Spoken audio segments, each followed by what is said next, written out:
Welcome back to the Garden with Joey and Holly radio show. Happy to have you along. Want to find out more information about those companies you've heard and you'll hear? Our parent website, the WisconsinVegetableGardener.com, underneath the Season 10 tab, and all coupon code availability under the Money tab at the top of the page. Well, there is alternatives to fertilizer. We all have a special brand in some instances we're loyal to, or you try different brands each year. But we're going to look at some alternatives to the commercial available fertilizer. Yeah, so the first one most people have access to, and this would be grass clippings. You want to make sure that if you are using grass clippings that nothing has been sprayed on them. Anything like a harmful chemical that contains 2,4-D, whether you spray it on there or somebody else does. 2,4-D is a broadleaf herbicide. It's what they use to make the lawns look pretty. It kills the dandelions and the lamb quarters. So only thing that it doesn't affect is the grass itself. Right. And then if you do, or if you pay somebody to spray your lawn with that and use those grass clippings on your soil, it can and will a lot of times kill things like your vegetable plants, especially things like beans. Well, it'll disform them severely. Yeah, exactly. So when we talk about grass clippings, we're talking about pure grass clippings, I guess.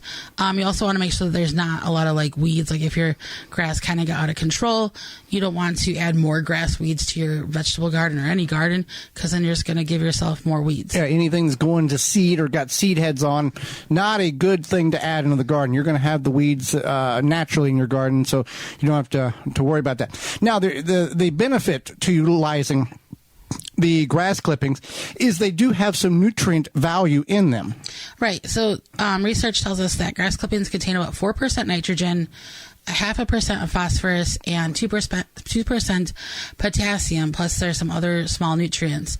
So as you apply as much as 50% of that nitrogen as you apply is removed when grass clippings are collected. So you can use them as a fertilizer, or you can use them as a mulch, and then they'll kind of work their way into the soil anyway. And that's why a lot of people in the lawn aspect of this, they don't want to bag your grass clippings. You put them back and they fall down on the ground and they revitalize the soil and feed the plant that it was cut off of. It seems kind of weird, but that's what it is. But we can utilize either some or all of the grass clippings that we pull off the lawn if we want to bag them for some reason. And you just take and lay them in the area in which you are trying to add viability to the soil. They're going to break down and they're going to feed the soil. They're also going to hold moisture in as a mulch and also suppress some weeds, meaning that the weeds are going to have more of a difficulty popping through those grass clippings. You can put them on wet. It's okay. If you're going to put them on wet around, let's say, tomatoes or peppers, leave a couple of inches away from the stem. Don't butt them right up against the stem and make contact. Give them a little cushion to allow the grass clippings to dry. And the grass clippings are probably going to dry in a couple of days. You're going to get some molding action going, but that's okay when it comes to that. Another good thing about grass clippings is they are an excellent source of green material for your backyard compost. So you do not want to add more than half the volume of the compost of green or grass clippings. And then once you do add them, you want to wait 24 hours before you turn your compost and incorporate them and aerate your compost. So we've all got that. We all got the ability in some instances to use them as mulch, 1 to 2 inches, and it's a great thing to have available. Again, word of caution. We'll say it again. We've said it before. We'll say it again. We'll say it in the future. If it's been sprayed with a lawn weed and feed, this is not an option for you. Go elsewhere. Find something else. Before we get to the next one, the best material, the best way you can feed your soil is simply from compost. Whether you make it, which many of us do make our own, but we don't have the capabilities to make yards of compost, and in that instance we have to purchase and bring it in from a reputable, reliable source. But simply put an inch or 2 or 3 inches of compost over your existing ground bed, raised bed, or in containers, because in containers the depletion of soil magically goes away every year, and it goes down, and you're like 3 or 4 inches. Where'd all the soil go? And addition, bonus fact or information here: in your containers, you're going to lose the nutrients faster because of the leaching, the water percolating through the soil, pulling that out as it's running out of the drain holes in the bottom of your container. Right. So let's talk about animal waste. Yes. So animal waste cannot manure cannot be applied directly to the garden, except for rabbit. Rabbit, you don't have to wait at all. Sheep and goats, you need to compost that for about 1 to 2 months. The reason being on these, why you have to wait, is because they have such a high nitrogen value in the manure itself that it will burn the plants. The plants it will damage the plants because of the high richness of this manure. Horse or cow, 3 to 6 months. We'll talk about killer compost, what that is. Chicken and pig, 6 to 12 months is really the ideal. You get it. Most farmers, if you know a farmer or know somebody that knows a farmer, they're going to pretty much say, come and get it. It's free. However, you want to know what that animal has been eating. What is it? Is it an organic pig? Is it an organic chicken? What kind of medication has been being fed to them? What did that grass originate from? The killer compost aspect, and that is. So say you have an animal, usually like a horse. They're grazing in a field, and the field was treated with something that has, typically is called Grazon. Grazon is treated to get rid of the weeds, just to keep the grass. It's just like the weed and feed in your lawn. Yeah. It's killing everything except for the grasses for the animal consumption. It doesn't affect the animal at all. No, it doesn't affect the animal. But what happens is that even if you let that horse manure compost for 6 months, a year, whatever, that it's an aggressive chemical, and it maintains in the horse waste, goes through the horse, maintains in the horse waste, maintains through the compost. Then you utilize that onto your vegetable plants, and it stunts them.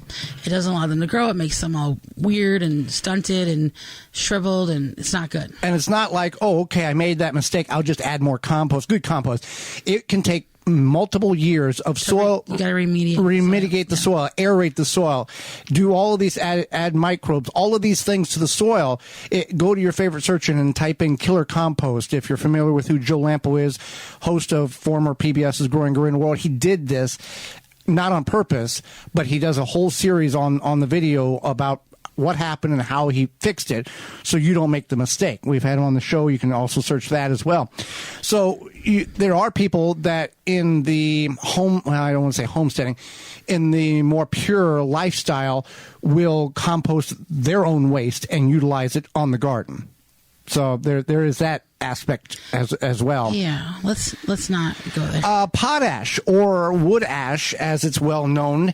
This is from ash that is burnt either in your wood stove or your fire pit of clean wood, meaning no pressure-treated lumber whatsoever. If you're doing that, then this is an option for you. Yes, it's a great source of potassium, which is great for plants. And it's obviously free if you have access to it, again, in your wood stove or your wood-burning fireplace, or maybe you have a fire pit outside. It does help build the soil. It can deter pests. It can improve disease. It helps the plants. It can improve disease resistance. And it's free. So if you do have access to potash, all you do is you just sprinkle it in the garden. I don't think you can overdo the potash. Just a nice dusting, a little over it.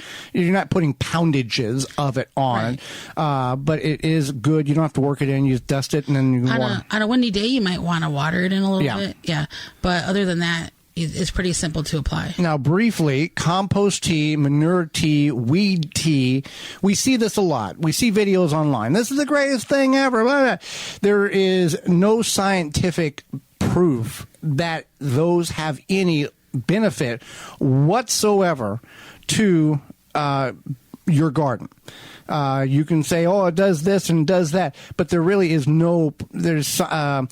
it says it conditions. Manure tea will condition your soil. It's not true. The few nutrients in the tea will have no effect on the soil condition. There is there's a thought process that the tea will increase root mass. This is not likely either, given that there is very low levels of nutrients provided in the tea.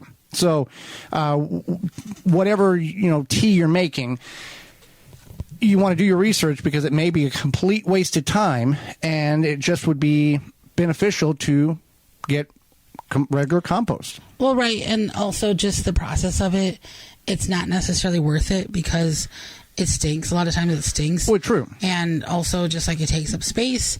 So using something like...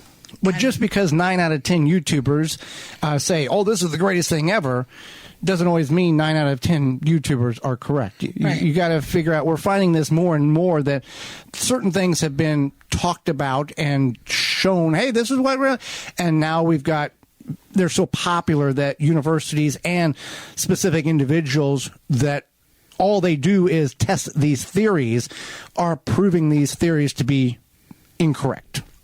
Right, but you know what does work?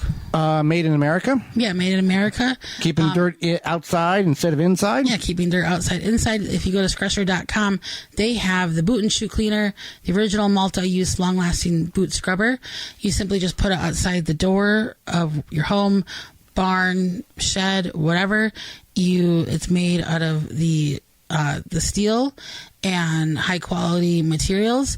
You just take your boot, whatever you got on your feet. If you pass this through the scrusher, gets all the dirt, mud, slush, whatever, salt, get your boots, shoes nice and clean. If you go to Scrusher.com and use code NOMOREDIRT5, you save 5% off and get free shipping at checkout.